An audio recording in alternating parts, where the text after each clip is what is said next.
performance of the persona is quite all right, as long as you know that you are not identical with the way in which you appear.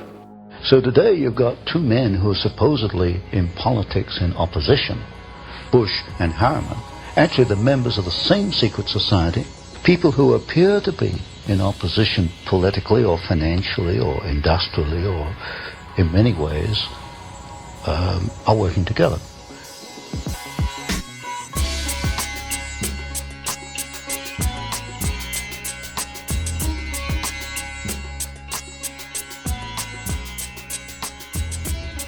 I'm Jeff DeRiso, and this is Confronting Sophistry. This is a show where we develop our critical thinking skills and seek to deconstruct the deceptions that appear to be true in society. If you didn't catch episode 1, I talked about the two biggest problems in our society that are the root cause of all the other problems.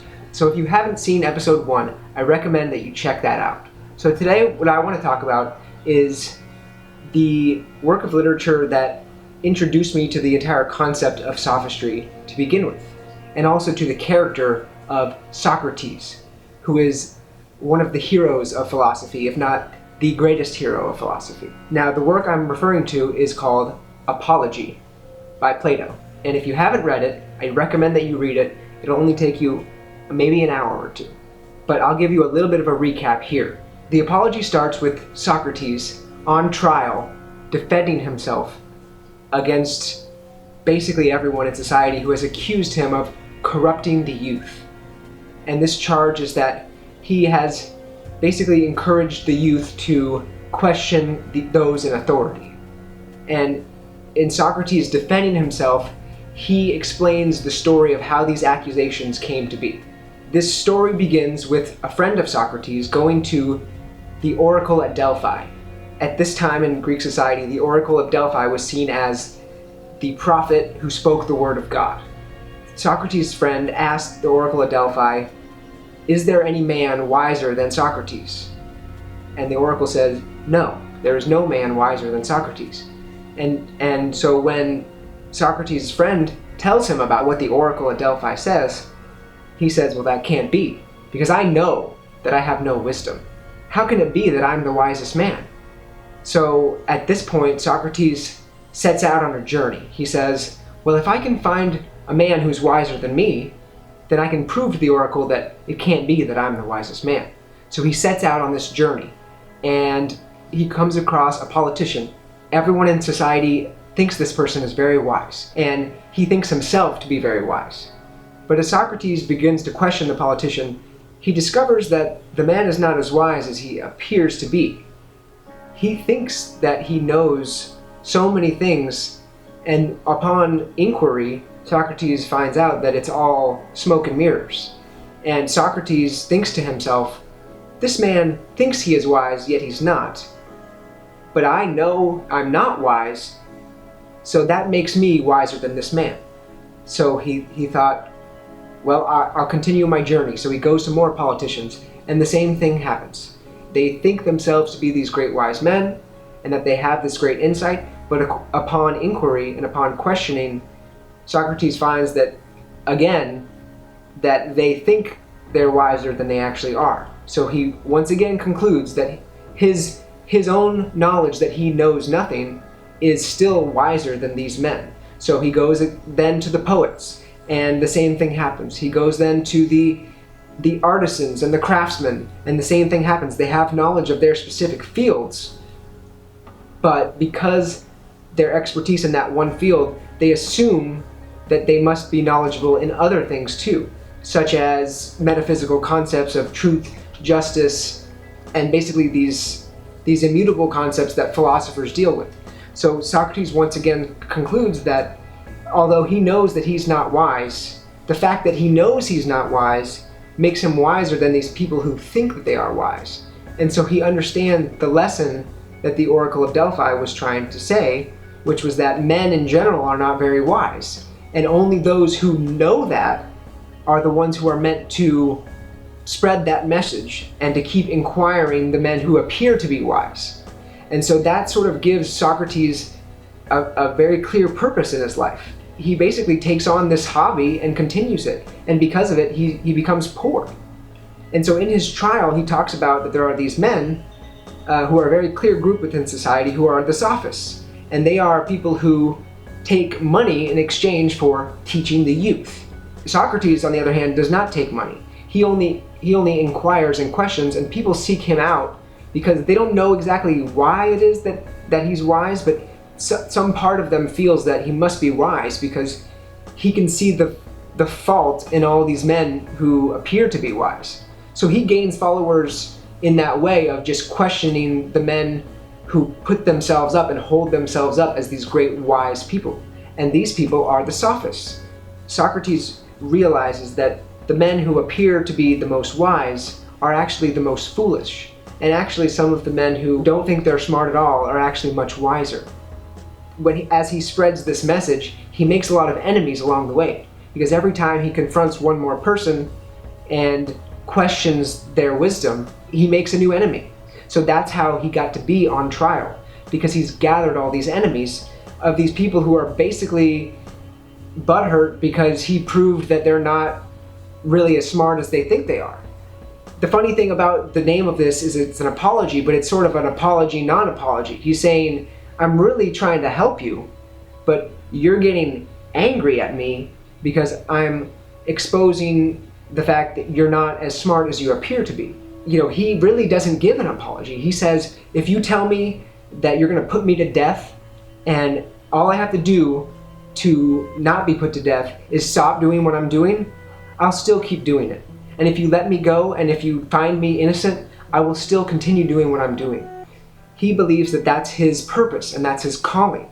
And it's a funny irony that one of the accusations against him is that he is an atheist and that he does not believe in gods. And his rebuttal to that is actually that it's actually his belief in the metaphysical concept of truth or natural law or God. Those, in my opinion, are the same thing. And he says his belief in the power of virtue and of right and wrong is higher than any fear that he has of death. He says that if my fear of death prevents me from doing right, then I'm not a man of virtue. So he basically, even at the moment of being put to death, is completely unapologetic, but in still a way where he's inviting people to agree with him. They're only seeing him as an enemy because they're unwilling to let go of their attachment to being an authority figure. So he wins over many people, but ultimately the court does put him to death. And he says, when you put me to death, you will actually hurt yourself more than you're hurting me. And he encourages the people who sided with him to continue carrying on his work. And as long as that they do that, the men who are the enemies of virtue will always lose. So Socrates in that way becomes a great martyr of philosophy, and he dies knowing that what he was doing was right, which was standing up for the truth. I don't know whether this story actually happened or not, and whether it did or not isn't really important, because it illustrates this really profound fact about our society, which is that the people who seek positions of authority are some of the weakest people. They seek those positions because they want to appear to be the wisest men of all. They don't really want to seek the true wisdom in the way that Socrates was, by questioning. Socrates' true message was to question. And that's why when you hear about the Socratic method of learning, it's all about inquiry and finding the truth in that way. So why were all these men in Athens so butthurt about Socrates and his method of questioning that they put him to death? What was it that scared them so much about his inquiry of their so-called wisdom? Because during the trial, he logically dismantles all their arguments against him, and that's what you get to see when you read the apology. So what it was that made these men so angry and that made him all these enemies was something that's called cognitive dissonance. Cognitive dissonance is when you believe two things simultaneously that contradict each other. And it may be that on the surface, in your conscious mind, you believe one thing, but then deep down on your subconscious level, you know that it's not true. So these men knew that they couldn't come up with an argument that would rebut what he was saying. But at the same time, they put him to death. They still held on to their belief that he was evil, that Socrates was evil. Cognitive dissonance, we see it rife in society today, and it's what creates what I call, or what many people call, false dichotomies. And one of the most foundational false dichotomies that we see is the true believers versus the skeptics.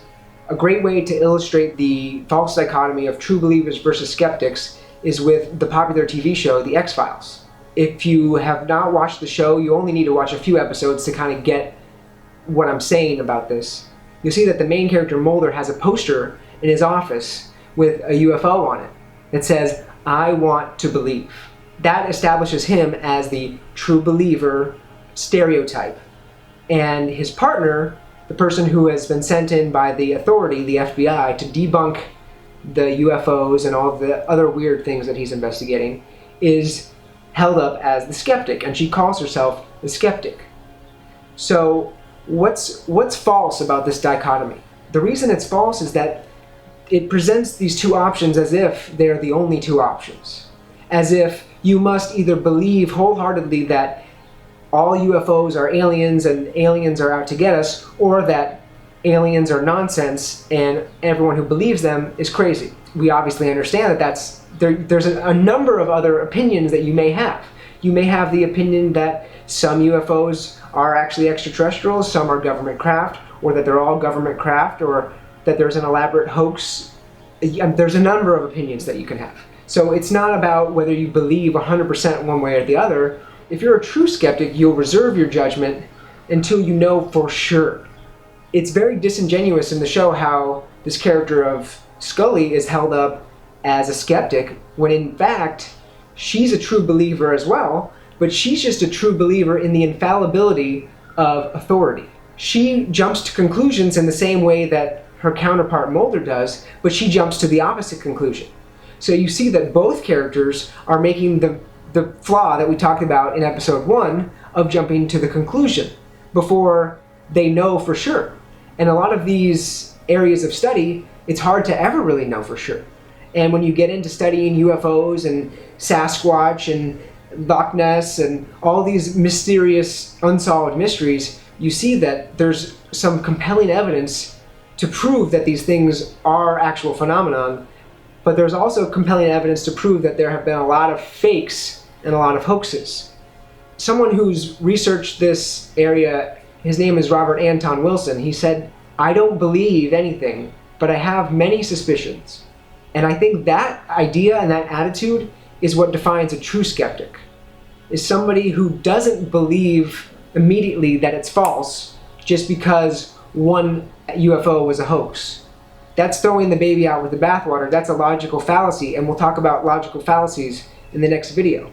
But what those people are doing is no different from what the true believers are doing in jumping to a conclusion based on a preconceived belief. These mysterious areas are muddy waters, and it's best to reserve judgment. So in my personal opinion, having researched the UFOs, I see that there's a high probability that there are extraterrestrials visiting Earth, and that a lot of UFO contact and abductions are not made up stories that are false, because there's just too many of them, and when you get into researching it, you'll see. But at the same time, if I were to find out tomorrow that all of those stories were false, and to see that proof in front of me, I wouldn't hang on to that idea that there's extraterrestrials, because I don't believe it. I just think that there's a high probability. So if somehow the probability shifts and the evidence changes, I'm willing to then see the probabilities in a new way, because I don't have a belief. I haven't staked my claim saying it's all fake, or it's definitely real, and the aliens are here and they're from Zeta Reticuli and this is their message. So that's why when you watch the show X-Files, you'll see that whether the creators of the show knew it or not, they were perpetuating the false dichotomy of the true believer versus the skeptic. And there's a lot of people out there who claim to be skeptics, and you'll see the websites and the Skeptical Inquirer and the Snopes and all the debunkers out there. There's another radio host who does the show called Where Did the Road Go? And he makes a distinction between skeptics and debunkers. Because the debunkers are the people who want to rush to the conclusion that the mystery is fake and that there is no mystery because we know and because this authority figure said that there is no mystery. So let's just not look into it. So the challenge I want to give you is to speak with your friends who consider themselves to be skeptics and find out if they really are skeptics in the true meaning of the word, that they reserve judgment, or if they're actually true believers in authority. The way to do that is by questioning them and through logical inquiry. And if you go saying, oh, you're a true believer or you're a sophist, that's not going to get you anywhere. Name calling is another logical fallacy, and we'll talk about that in my next video. But you need to deconstruct the logic of their argument. And when you go on Snopes and they defer to authority and they say, well, this is false because this authority organization said it was, and we believe that no matter what because we're too lazy to actually research it, well, then that person will have to be confronted with, well, do I really believe that it's false, or do I really just want to reserve my judgment and not really stake a claim as to whether it's true or false? And if you do this in the right way, and if you speak to that person in a respectful way, they will likely see your point. But if you go around saying you're a sophist and you're a true believer and using the name-calling tactic, you're not going to win them over. You have to win people over with the logic and the reason of your argument. So that's what I want to encourage you to do after you watch this video, is to find someone who is a pseudo-skeptic, as I like to call it, and convert them into being a true skeptic and reserving their judgment and seeing things in terms of probabilities instead of in terms of rigid beliefs and dogmas. So with the false dichotomy of true believers versus skeptics, you see how they operate in our society, and you may have already thought of 5 other false dichotomies that you see every day in the media, because the media loves to perpetuate the false dichotomies, and our entire political system runs on the false dichotomy, that you only have 2 options. You have option number 1 or you have option number 2, and there are no acceptable thoughts outside of these 2 options. And anybody who thinks about that logically for 5 minutes knows that that's silly and that's just not true. So what I want us to practice is challenging the false dichotomies and offering viewpoints that are truly well-reasoned and well thought out and not based on preconceived beliefs. So if you see some sort of article claiming to know about the truth about UFOs or the truth about Bigfoot, reserve the judgment. Read the article, look into it for yourself, but don't automatically, because you see a certain word, get triggered to say, that's false, or that must be true. And really inquire. Be like Socrates and really inquire into things and speak to people as if they will agree with you if you only state your argument logically. Because in many cases they will. They'll see your point if you speak to them in a respectful and logical manner. Please stay tuned for my next video. I'm going to go through some of the basic logical fallacies that we see every day. So thank you for watching another episode of Confronting Sophistry. I'm Jeff DeRiso, and I'll see you next time.